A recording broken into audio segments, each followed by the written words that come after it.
Welcome to Morning Infusion with Dr. V. Have you ever wondered what it would be like to pivot in your career and do it gracefully because you don't worry about the resources, knowing who your source is? Well, stay tuned to our next guest. My name is Dr. Viola Pierce. I am the owner and the CEO of VP Nursing at the Nurse Nurturer and the facilitators of Secret Suppers Worldwide with Dr. V, where our goal is to equip healthcare professionals to be wealthy in all areas of their lives. Our goal is to come to you each Monday, Wednesday, and Friday at 7:30 a.m. Eastern Standard Time to give you the fuel to crush your goals and to show up exceptional on a daily basis. You can follow us on Twitter at the Nurse Nurturer, Instagram at VP Nursing, and if you are watching on YouTube, don't forget to hit the subscribe button and please share this video. You can also visit us at our website at vpnursing.com.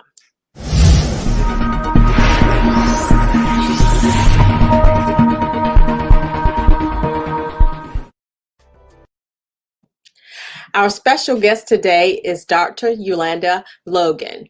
Dr. Youlanda Logan is from Nashville, North Carolina. She is currently enrolled in the MBA program at East Carolina University, holds a PharmD from UNC Chapel Hill, and a BS in exercise physiology from ECU. She is a pharmacist by profession since 2003. Youlanda has been married for 21 years and has 2 daughters. She serves in ministry at Word Tabernacle Church, is a member of Alpha Kappa Alpha Sorority Incorporated, and the Junior Guild of Rocky Mount. Her favorite things are God, family, running, traveling, and fishing. So thank you for showing up. I love it. Glad to be here. So tell us a little bit about the reasons that you wanted to become a pharmacist. Well, I grew up in, as you said, Nashville, North Carolina. I have always wanted to be, I knew I wanted to be a healthcare professional. And I grew up in a small town, obviously, with 1 pharmacist, 1 dentist, and 1 doctor. And so it was probably going to be one of those 3 things. So that's, at the heart of it was really just being a healthcare professional and then figuring out what exactly I wanted to do within that realm. Okay. Now, so was it because you were never exposed to a nurse? Because as nurses think everybody should be nurses. Was that the reason? What is interesting is growing up, I can't really recall. I didn't really have any nurses in my family. Gotcha. But I'm glad you asked that question because I have a ton of nurses in my family now. I have 1 sister, and my sister and my brother-in-law are both nurses, as well as several cousins in my family. Cool. I really, and I also, in high school, was in Health Occupation Students of America, HOSA, and took courses. So I was at one time certified nurse assistant 1. Just through the high school program. So yeah, I would say I even looked at nursing as a profession. But in terms of what I saw in my community in an outpatient setting, if you want to say that, it was more of the 3 that I named earlier. Gotcha. Now, you recently signed up to go back to school for your MBA. Now, what was your primary reasoning for doing that? Well, so most of my career I've been a manager. And I look back and realize that as a manager, I've spent the majority of my career growing other people. And then I felt like God had given me an opportunity to get back to growing me.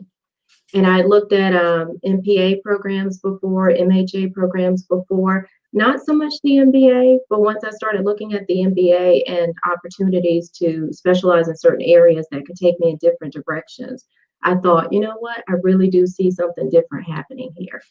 And that's the direction I decided to take. So I'm very excited about it. Yeah. We talk about it because she runs, I walk in the morning. Every now and then. She'll slow down for us. You do both. In all honesty, you do both. Now, you have been an avid runner and a healthy eater since I have known you. Now, tell us about how you got into running and what keeps you motivated to run and continue on the healthy eating routine. How do you communicate these health principles to your beautiful little girls? So I moved back to this area, to my hometown, about 6 years ago. I was about to turn 40, and I really wanted to do something new for me, something different. I also wanted to make sure I focused on healthy eating or healthy lifestyle habits for the rest of my life. And that was really something, I've seen people run before, and not that I wasn't physically active, but running was not something I had taken on before. And so I met a group in the area that was already running, and it was just right in line with where I wanted to be and what I wanted to be doing at the time. Um, so that was the big thing. Obviously, a support group, accountability partners, which you know that. So that is that's how I got into it, and I've stuck with it ever since. As far as my girls are concerned, they're not huge running fans, but I always, whenever I get an opportunity to, I'll invite them to join me, and occasionally they will. And one of the other things that we've done is whenever I have a big race and I come home with my medal, it's kind of a family tradition that I let them hang my medal. And so, Oh, even though they're not big runners now, I feel like I'm planting the seed for it. cool, cool. So you didn't run before you came back to the area? No, I think I had just started very little, in my neighborhood. But as far as really getting into signing up for races and taking it seriously, and then at some point being very competitive with it, it was when I moved back about 6 years ago. Wow, that's Mhm. crazy. Yeah. 'Cause you can run, my friend, you can run. I didn't even know that. Yeah. Now, recently you had to pivot in your career. So tell me what that was like and how did you feel and why was it that you did not give up?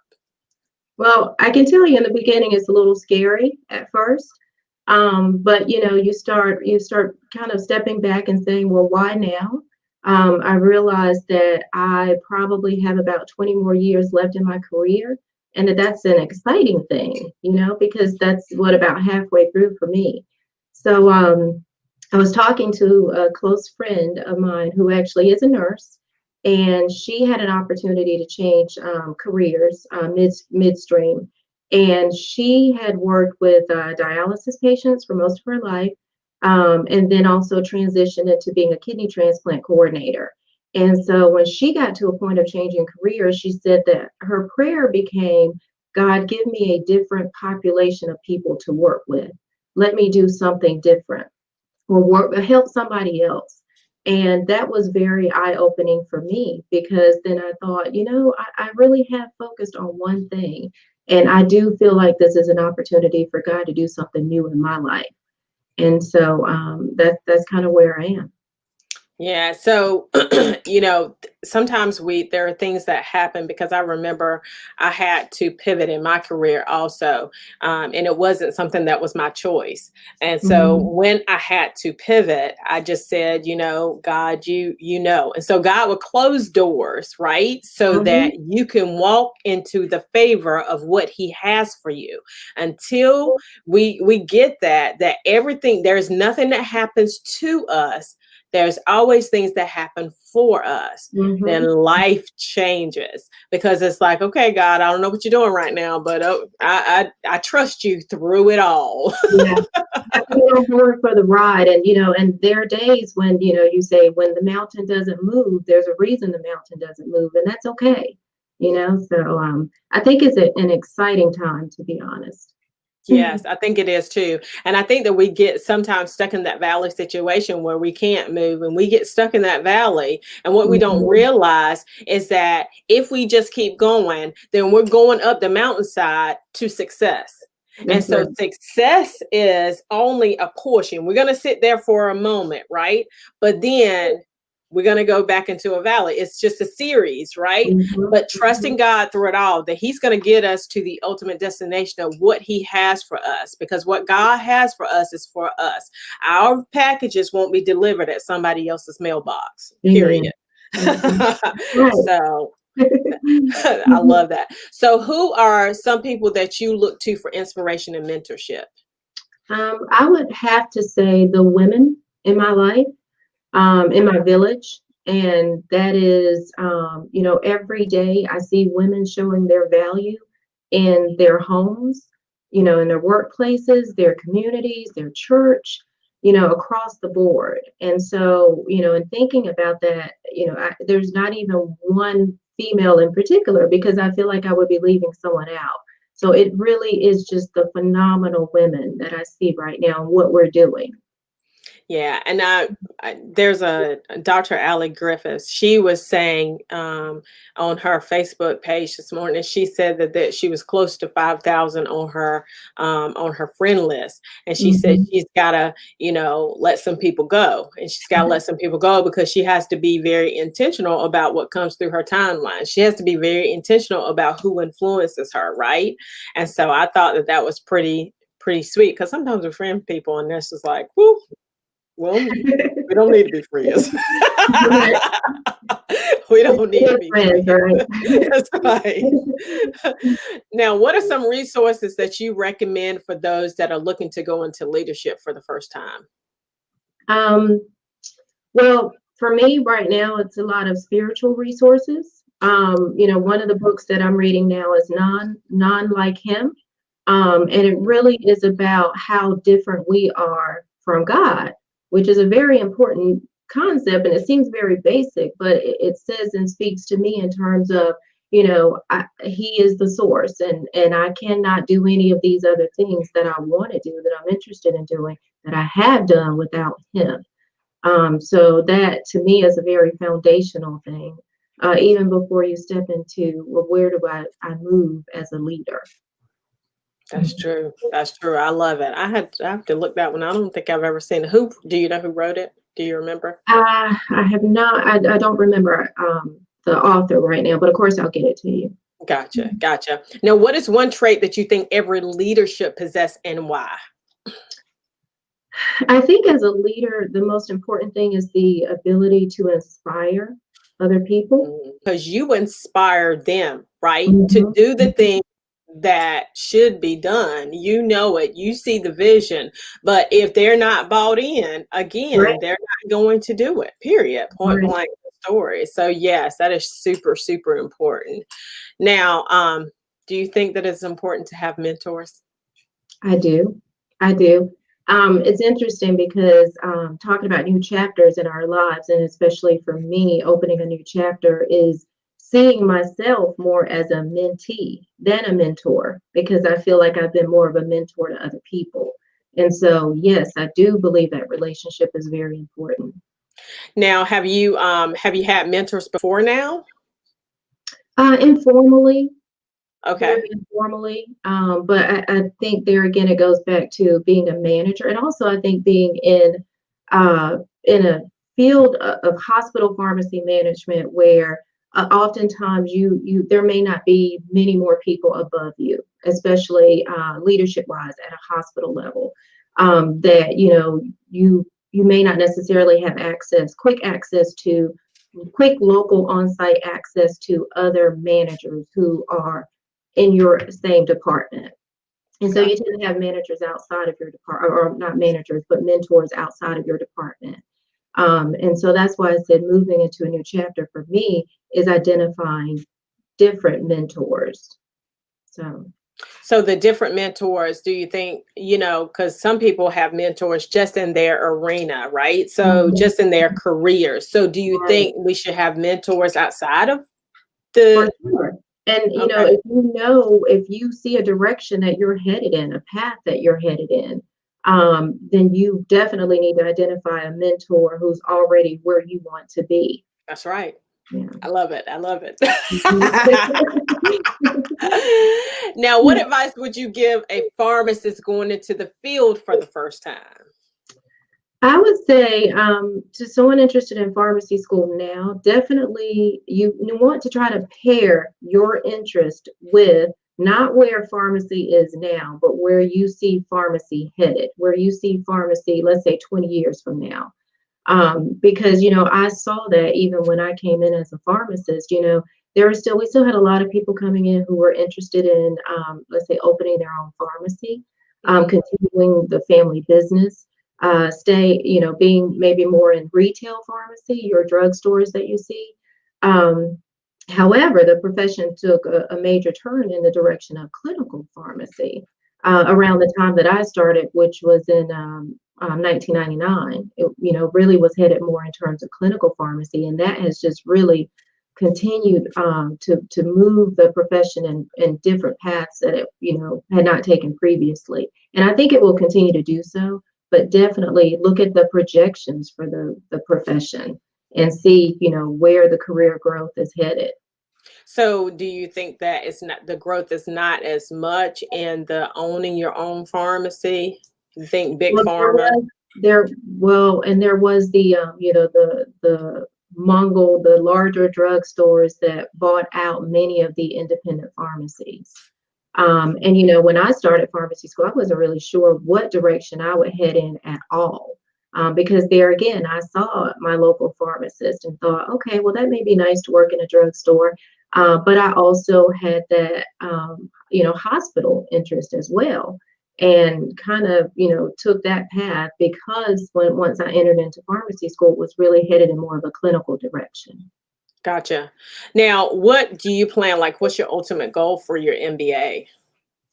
Well, the interesting thing is that, I can obviously focus or specialize in healthcare administration, Okay. but I've also done that, with hospital pharmacy management. And so I'm very excited about opportunities to look at something more like supply chain management or, logistics, project management. There's so many different things I can do that could keep me in the healthcare industry, but it could also take me in a totally different direction.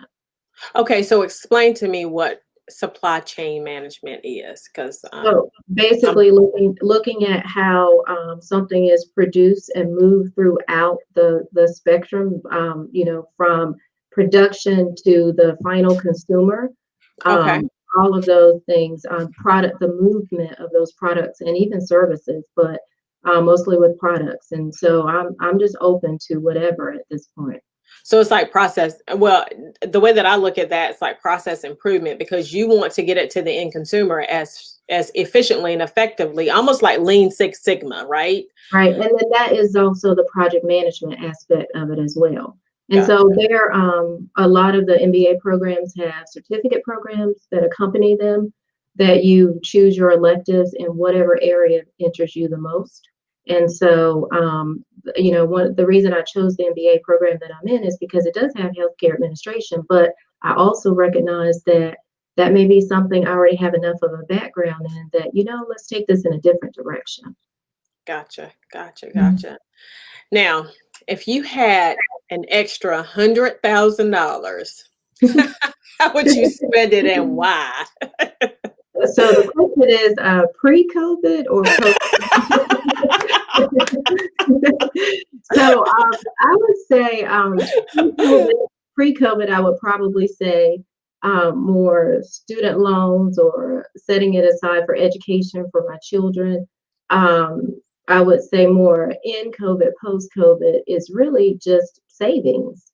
And the reason for that is because I feel like we're at a precarious time where we don't know who's going to need what when. Gotcha. And for that reason, you want to have access to cash, to savings.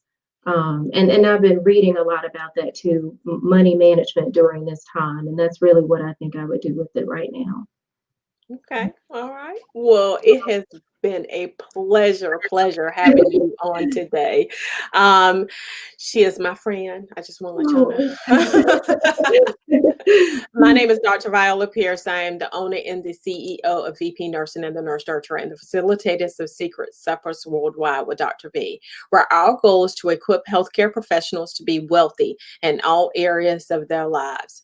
Our goal is to come to you each Monday, Wednesday, and Friday at 7:30 a.m. Eastern Standard Time to give you the fuel to crush your goals to show up exceptional on a daily basis. You can follow us on Twitter at The Nurse Nurturer, Instagram at VP Nursing, and if you're watching on YouTube, don't forget to hit the subscribe button and please share this video. You can also visit us at our website at vpnursing.com.